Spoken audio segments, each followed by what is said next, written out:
Hallo meine Lieben und willkommen zu unserer Halloween-Folge von Wild City Updates und ihr hört es schon im Hintergrund rascheln mit einer ungeplanten Einspielung, denn wir wollten eigentlich den Halloween-Park fertig machen für euch und euch ihn dann quasi präsentieren, wie er fertig ist, aber dadurch, dass sich das alles etwas schwierig gestaltet, haben wir uns gedacht, das wollen wir euch nicht vorenthalten.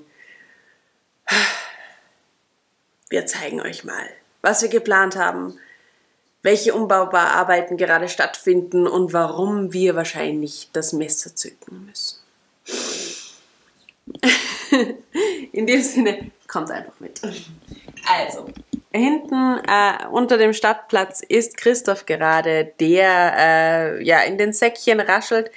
Übrigens, falls die Qualität nicht so gut ist vom Licht und vom Fokus, das ist der Fall, weil es draußen schon sehr, sehr dunkel ist. Deswegen sieht man, glaube ich, auch wieder solche Streifen. Das hängt immer eben mit der Beleuchtung zusammen. Aber das macht nichts, denn es soll ja gruselig sein. Und ihr seht hier schon ein paar Dinge, die wir eben verändern möchten, ein paar Dinge, die jetzt neu in den Halloween-Park kommen. Und das sind diese Bäume, die bleiben natürlich nicht im Piratenpark stehen, nein, die kommen dann in den Gruselteil unseres Parkes. Und ich habe mir gedacht, das ist eigentlich keine schlechte Idee, denn wir haben hier noch nicht wirklich Bäume im Gruselteil.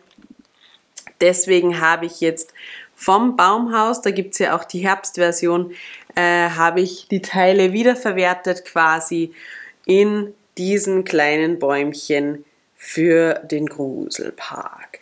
Jetzt steht der Gruselmeister schon hinter mir, deswegen schwenken wir kurz hier rüber.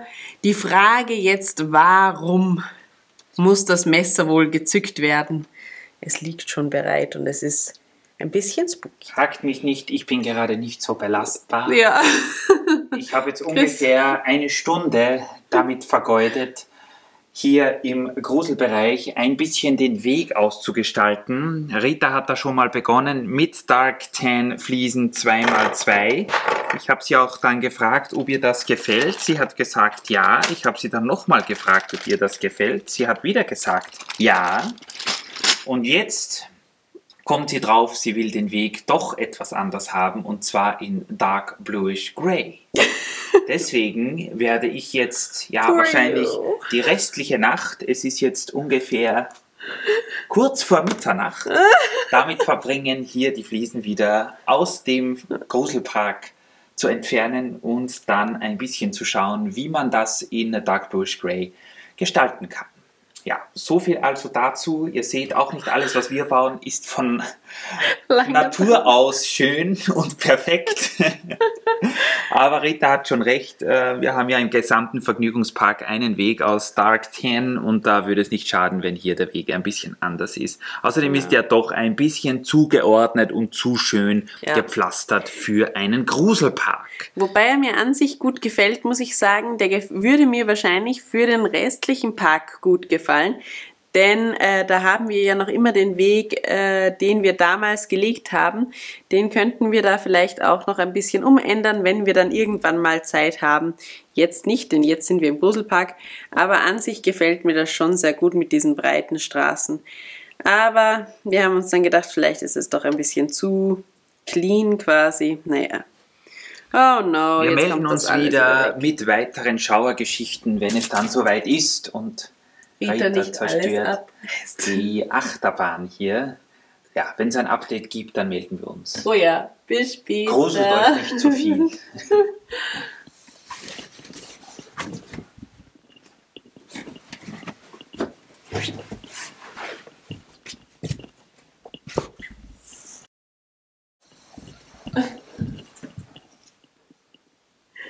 Mehrere Tage später und wir sind noch immer mit unserem Halloween-Park beschäftigt. Hier seht ihr Rita, die heute verkleidet ist. Ich hätte fast den Kopf verloren bei diesen Umbauarbeiten. Ich sag's euch. Deswegen auch die Verkleidung. Warum hätte ich fast den Kopf verloren? Weil ich ja gesagt habe, dass mir der Weg gut gefällt und dann doch vielleicht nicht ganz so gut und jetzt musste alles abgerissen werden. Dann hat Christoph den Weg neu gemacht, dann hat er ihm wieder nicht gefallen, jetzt war es kurz davor, dass er wieder alles abreißt, hat dann nur circa die Hälfte abgerissen und jetzt ist es endlich soweit, dass wir eigentlich, glaube ich, beide zufrieden sind. Ja, so mehr oder weniger.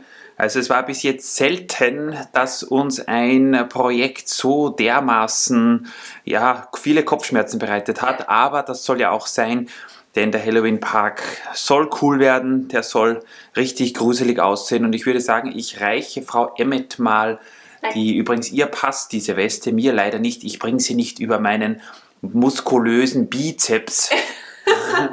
Aber Rita passt sie und sie zeigt euch ihre Bauvorhaben im Gruselpark. Genau. Also, schaut mal mit mir, upsala, ein Megaschwenk. Mal die Übersicht von oben, ihr seht es ist ein neuer Weg im Gruselpark und er sieht wunderbar aus, muss ich sagen. Was ist jetzt passiert? Christoph hat eben diese dunkelgrauen Platten verbaut, die alle möglichen verschiedenen. Und am Anfang hat er jetzt lauter solche Runde verbaut oder hauptsächlich runde mit eckigen gemischt und auch kleinen und so weiter und so fort.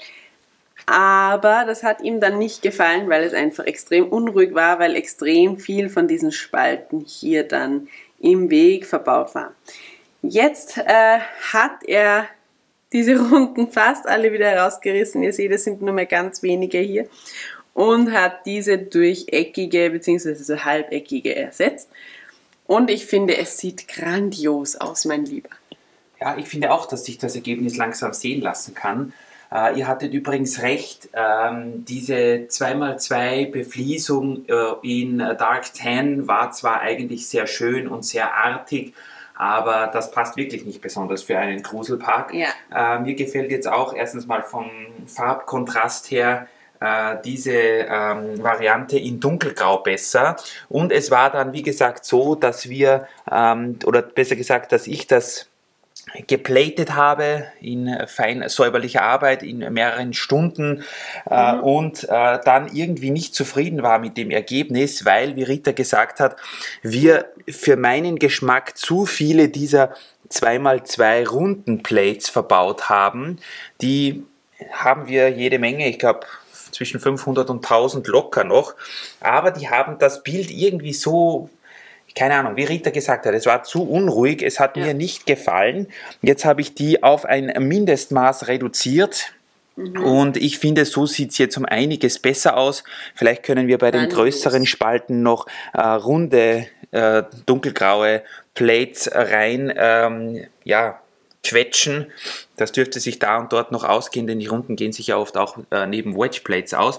Als solches finde ich den Weg jetzt eigentlich ganz gut und was ich auch noch gemacht habe, ich glaube, da haben wir nicht gefilmt, ist, der Weg war vorher fast über das gesamte Areal, das heißt bis hier zum roten Jeep, bis hier zur U-Bahn-Station und auch bis hier zum Haunted Mansion und ich habe ihn jetzt an allen Ecken und Enden wieder ein bisschen reduziert und ein bisschen schmaler gemacht und ich finde, das sieht eigentlich dann ganz gut aus. Rita hat ihre Bäume platziert, ich weiß nicht, ob die beim vorherigen Abschnitt schon da gestanden sind, ich glaube nicht. Ich glaube nicht, nein. Ich habe übrigens auch Eulen aus diesem Hermine Polybag, Harry Potter Hermine Polybag, platziert. Da habe ich hier eine Eule platziert und hier drüben ist auch noch eine. Nur so Kleinigkeiten. Genau. Ich habe hier 5 Bäume hineingesetzt, weil das einfach unseren Gruselpark ein bisschen stimmiger macht, finde ich. Es passt einfach gut dazu mit diesen braunen und gelben Blättern. Gefällt mir sehr, sehr gut. Ich habe die dünnen Stämme verwendet, weil wir da noch um einiges mehr haben. Und wen wir auch platziert haben hier im Gruselpark, weil sie ja so gern Bösewichte sind und so gruselig gern sind, das sind die Minions mit Gru.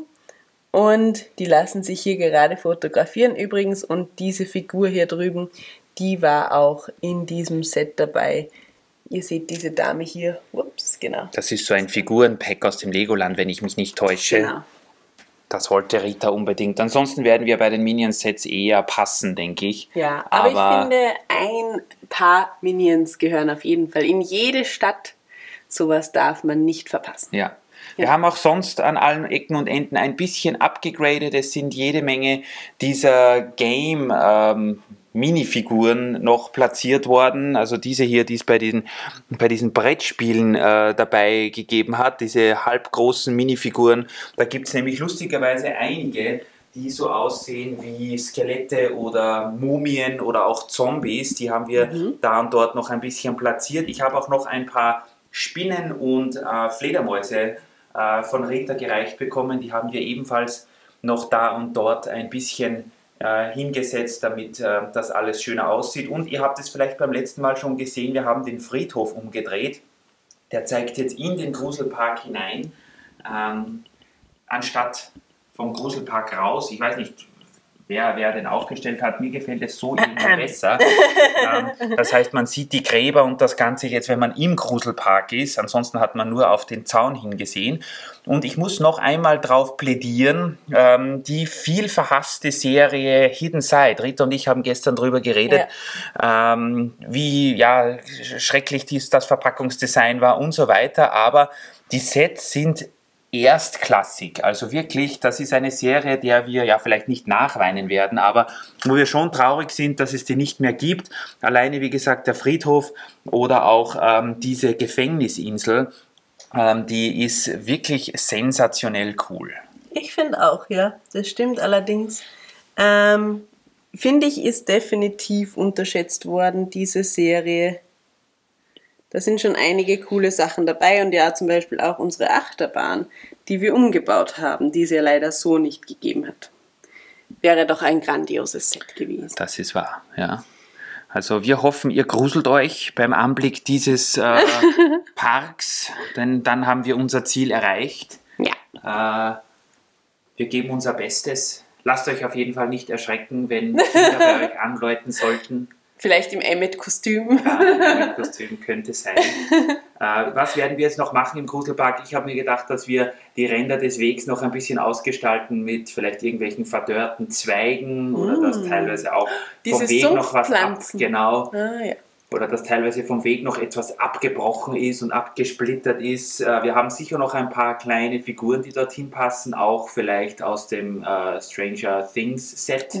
Ja. Dort werden ja auch noch ein paar Zombies dabei. Stimmt. Und die Minifiguren-Serie 13, von der Zahl her sehr passend, war ja die Halloween-Special-Serie. Da haben wir auch noch nicht alle Figuren, also vielleicht bekommen wir da auch noch irgendwoher welche mal. Ja. Ansonsten finde ich, gefällt mir das kleine Areal jetzt eigentlich schon ganz gut. Und wir sind natürlich gespannt, was ihr dazu sagt. Wir haben natürlich viele eurer Kommentare beachtet und auch umgesetzt. Also danke nochmal dafür.